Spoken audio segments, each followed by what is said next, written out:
la Russie. Oui, chimère, grandeur, éclat, tout a cessé. Porterons-nous encore les yeux vers la victoire, vers ce passé fameux, chargé de tant de gloire, un revers à tout effacer. Cependant, c'est au bruit de nos mâles courage que s'était élancé avec notre laurier ces cris d'étonnement, ces cris d'un âge entier qui retentiront dans les âges. Invincible au milieu de ces braves Français, et n'étant point encore instruit par les défaites, Bonaparte, égaré par de trop longs succès, avait fixé les yeux sur l'astre des conquêtes. Il crut qu'il le suivrait dans le plus froid climat, et son œil aveuglé d'un trop brillant éclat, au milieu des brouillards cherchait le météore, et dans un ciel désert croyait le voir encore. Mais il ne vit plus rien, que l'horreur et la mort, rien, que l'aridité d'une terre glacée. Il n'entendit plus rien, que le souffle du nord, chassant le dernier son de sa grandeur passée.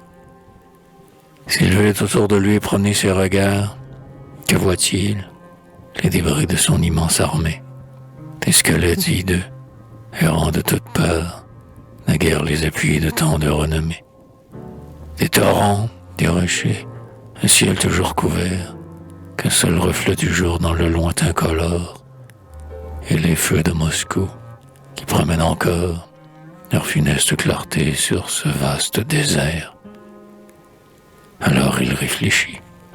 Sa pensée incertaine rappelle du passé le brillant souvenir, et le passé n'est plus qu'une image lointaine qui s'abîme dans l'avenir. Souvent son œil voudrait en sonder le mystère. Il croit voir à sa mort l'avenir trop sévère, lui désigner un rang parmi ces insensés avides de carnage, dont rien dans l'univers ne marque le passage, qu'une trace de sang. Qu'il tremble, encore vivant. Il est mort pour la gloire. C'est en vain qu'il voudra rappeler la victoire. Son bonheur est passé. Du ciel qu'elle habite à sa grandeur qui s'efface, déjà sur l'horizon, ne laissant plus de traces, semble un astre éclipsé. Des glaces, des déserts, voilà donc le domaine, l'empire que, parti d'une terre lointaine, il venait conquérir. Partout ces monts glacés repoussent l'espérance. Là va bientôt régner un éternel silence. C'est là qu'il faut mourir. Il croit, en ce moment, voir la France abattue, par ceux qu'elle vainquit en un instant vaincu, pleurer son seul appui.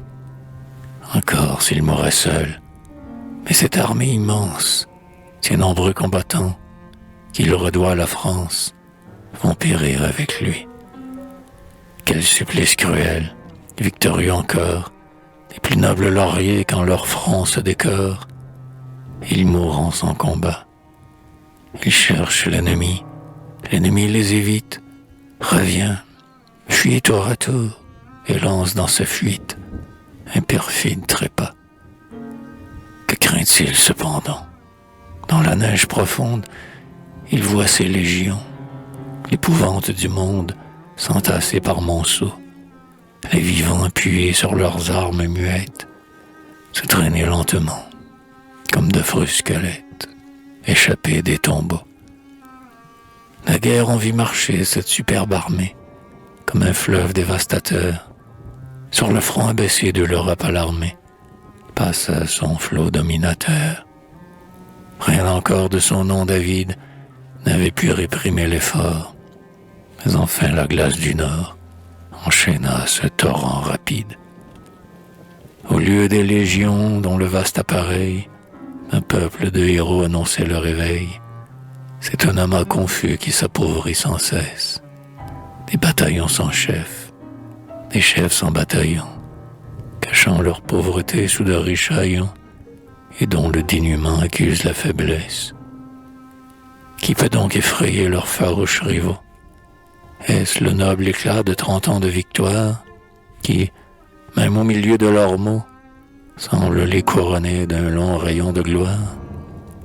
Les ennemis, fuyant leur débile vainqueur, semblant redouter la guerrière attitude, toujours de la défaite une longue habitude, comme un vieux préjugé, règne encore dans leur cœur.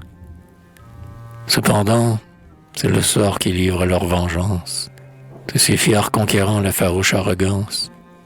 Quelle honte pour eux, s'ils laissent en repos ces cadavres hideux sortir de leur tombeau. Ils donnent le signal, et la mort se déploie, s'arrête sur les monts, prête à saisir sa proie. Elle part, renversant des bataillons entiers, fait pleuvoir son cours au milieu des guerriers, dont les corps mutilés roulent dans les abîmes. Il semble s'acharner sur ces tristes victimes.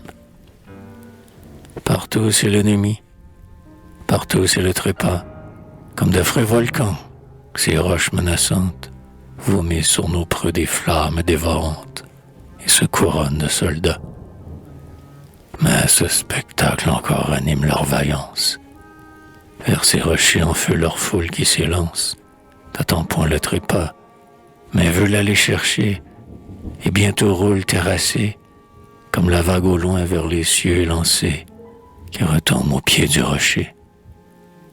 Mais, aux valeurs sublimes, et qu'on ne pourra croire, ces mourants décharnés, sans armes, abattus, par le froid, par la faim, tour à tour combattus, partout sur leurs rivaux remportent la victoire, montrant que le destin, sur de nobles vainqueurs, au lâche quelquefois peut donner l'avantage, mais que souvent, malgré le sort et le malheur, la force ne peut rien où règne le courage.